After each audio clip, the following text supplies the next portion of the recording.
আমাদের একজন মাননীয় সংসদ সদস্য সংসদে দাঁড়ায় কাদিয়ানীদের অমুসলিম ঘোষণার কথা বলেছেন। যেই দল জামাত ইসলামী সরোয়ার্দী উদ্যানে এসে আমরা ক্ষমতায় গেলে কাদিয়ানীদেরকে কাফের ঘোষণা করব, তারা ওই সময় টেবিল চাপড়াইতেও দেখি নাই। কেন তাদের মুখে তালা ছিল? যারা আমার নবীকে শেষ নবী বিশ্বাস করে না, যারা কাফের, তারা কোনোদিন ব্যবহার করতে পারে না। আমরা আজকে দাবি জানাচ্ছি শুধু এই জন্যে, বাংলাদেশে হিন্দু, বৌদ্ধ, খ্রিস্টান, অন্যান্য জাতি ধর্ম যেইভাবে তারা ধর্ম পালন করে, কাদিয়ানীরা ঠিক সেইভাবে বাংলাদেশে থাকবে। মুসলমান নাম দিয়ে বাংলাদেশে বসবাস করতে দেওয়া হবে না, হবে না, হবে না ইনশাআল্লাহ। সরোয়ার্দী উদ্যানে একটি বড় সম্মেলন হয়েছিল কাদিয়ানীদের মুসলিম ঘোষণার জন্য, আমাদের বাংলাদেশের মুরব্বী মধুপুরের পীর সাহেবের সভাপতিত্বে। সেখানে এই কয়েকদিন আগে যিনি স্বরাষ্ট্রমন্ত্রী থেকে সাবেক হয়ে গেলেন, তিনিও সেখানে গিয়েছিলেন। বাংলাদেশের বিভিন্ন রাজনৈতিক দল সমূহের নেতৃবৃন্দ যেমন উপস্থিত হয়েছিলেন, আজকের বিরোধী দল যারা, তারাও সেখানে গিয়েছিলেন। ওই দাবির পরিপ্রেক্ষিতে অত্যন্ত সুন্দরভাবে বিএনপির জনাব সালাউদ্দিন সাহেব কাগজ হাতে নিয়ে জনগণকে দেখায় বলেছিলেন, যেই সমস্ত দাবি আপনারা এখানে করেছেন, সকল দাবি আমরা সরকার গঠন করলে আইনানুগ পন্থায় বাস্তবায়ন করা হবে। বাবুনগর যখন গিয়েছেন, সেখানেও কাদিয়ানীদের অমুসলিম ঘোষণার দাবি জানিয়েছেন, সেখানেও ঠিক সুন্দরভাবে বলেছেন বিবেচনা করবেন। কিন্তু অদ্য পর্যন্ত বিবেচনার কোনো লাইন আমরা দেখছি না। ছোট্ট একটা দাবি করা হয়েছিল হিজবুত তাওহীদকে নিষিদ্ধ করার জন্য। বাবুনগরের পর হিজবুত তাওহীদের কুখ্যাত সেলিম যেই সমস্ত বক্তব্য দিচ্ছে, উলামায়ে কেরামের উপর আঘাত করছে, পরিষ্কার ভাষায় বলতে চাই, একটা সাধারণ সংগঠনকে আপনারা নিষিদ্ধ করতে পারেন না, আপনারা কি করবেন? সুতরাং যেইভাবে সরোয়ার্দী উদ্যানে বলেছিলেন আপনারা পদক্ষেপ নেবেন, সেটা আমরা এখনো আশা করি। যদি না নেন, আঙ্গুল আমাদের সোজা বেঁকা হইতে সময় লাগবে না। দুঃখের সাথে বলতে চাই, আমাদের একজন মাননীয় সংসদ সদস্য সংসদে দাঁড়ায় কাদিয়ানীদের মুসলিম ঘোষণার কথা বলেছেন। যেই দল জামাত ইসলামী সরোয়ার্দী উদ্যানে এসে আমরা ক্ষমতায় গেলে কাদিয়ানীদেরকে কাফের ঘোষণা করব, তারা ওই সময় টেবিল চাপড়াইতেও দেখি নাই। কেন তাদের মুখে তালা ছিল? সম্মানিত উপস্থিতি, আমির হেফাজত কায়েদে মিল্লাত হযরতুল আল্লাম মুহিবুল্লাহ বাবুনগরী দামাত বারাকাতুহুম, আল্লাহ পাক ওনাকে সুস্থতার সাথে নেক হায়াত দান করুক। ওনার লিখিত বক্তব্য আমি আপনাদের সামনে উপস্থাপন করছি। আলহামদুলিল্লাহ রাব্বিল আলামিন ওয়াল আকিবাতুল লিল মুত্তাকিন ওয়াসসালাতু ওয়াসসালামু আলা সাইয়্যিদিল মুরসালিন ওয়া আলা আলিহি ওয়া আসহাবিহি আজমাইন, আম্মা বাদ। উপস্থিত সম্মানিত উলামায়ে কেরাম ও তাওহীদ জনতা, আজকের এই ঐতিহাসিক জাতীয় উলামা মাশায়েখ সম্মেলনে আপনাদের সুদৃঢ় ও অকুতুভয় উপস্থিতি স্পষ্ট প্রমাণ করে যে বিশ্বনবী রাসূলুল্লাহ সাল্লাল্লাহু আলাইহি ওয়াসাল্লাম এর মহব্বত এবং খতমে নবুয়তের পবিত্র আমানত রক্ষায় এদেশের মুসলমানরা আজও কতটা জাগ্রত ও সোচ্চার। খতমে নবুয়ত ইসলামের অন্যতম মৌলিক আকীদা। আমাদের প্রিয় আকা হযরত মুহাম্মদ সাল্লাল্লাহু আলাইহি ওয়াসাল্লাম হলেন খাতামুন নবিয়্যিন, সর্বশেষ ও সর্বশ্রেষ্ঠ নবী।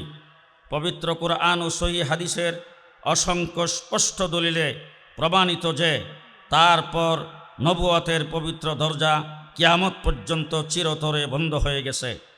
সুতরাং মির্জা গোলাম আহমদ কাদিয়ানী বা অন্য কাউকে নবী হিসাবে বিশ্বাস করা স্পষ্ট কুফরি। যে ব্যক্তি বা গোষ্ঠী খতমে নবুয়তের এই মৌলিক আকীদা অস্বীকার করবে, তারা কোনো অবস্থাতে ইসলামের গণ্ডির মধ্যে থাকতে পারে না। তারা সরাসরি কাফের, এবং যারা তাদের কাফের মনে না করে তাদের ইমানও সুরক্ষিত নয়। প্রিয় উপস্থিতি, 92% মুসলমানের এই বাংলাদেশে অত্যন্ত পরিতাপের বিষয় হলো কাদিয়ানী সম্প্রদায় নিজেদেরকে অমুসলিম পরিচয় গোপন করে অমুসলিম পরিচয় গোপন রেখে মুসলিম সেজে সাধারণ মানুষকে বিভ্রান্ত করছে।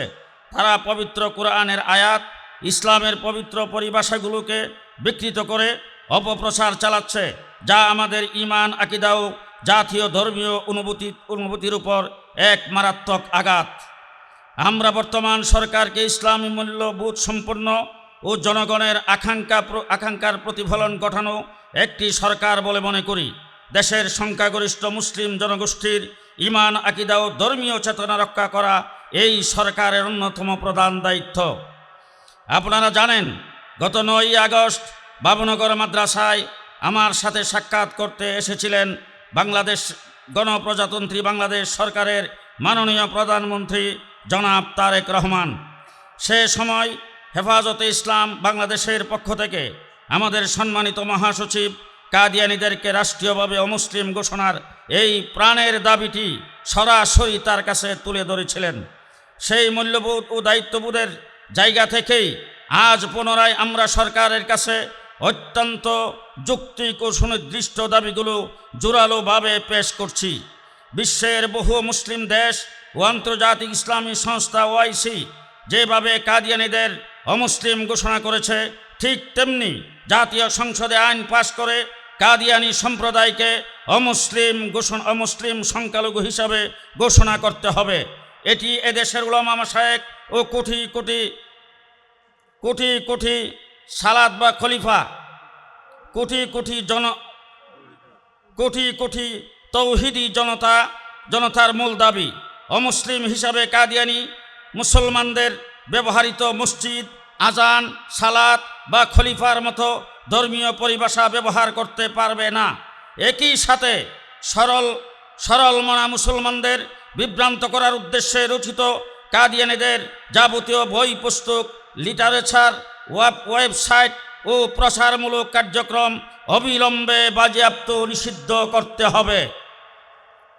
প্রিয় ভাইয়েরা, আমরা স্পষ্টভাবে জানিয়ে দিতে চাই, সংখ্যালঘু হিসাবে কাদিয়ানীরা তাদের নিজস্ব পরিচয়ে এদেশে বসবাস করুক এবং সংবিধানের দেওয়া সকল ধর্মীয় নাগরিক সুবিধা ভোগ করুক, এতে আমাদের কোনো আপত্তি নেই। কিন্তু একজন অমুসলিম নিজেকে মুসলিম দাবি করে দেশের কোটি কোটি মানুষের ঈমান ও অনুভূতি নিয়ে চিনিমিনি খেলবে, তা কোনো সচেতন সমাজ ও রাষ্ট্র মেনে নিতে পারে না। হে ইমানদার ভাইয়েরা, খতমে নবুয়ত হেফাজত করা আমাদের ঈমানের দাবি এবং এটি মুসলমানদের অস্তিত্বের লড়াই। আমাদের এই সম্মেলন, এই আন্দোলন কেবল দুনিয়াবি কোনো উদ্দেশ্য নয়, বরং কিয়ামতের কঠিন ময়দানে রাসূল আকরাম সাল্লাল্লাহু আলাইহি ওয়াসাল্লামের শাফাত এবং মহান আল্লাহ তাআলার সন্তুষ্টি অর্জনের উসিলা মাত্র।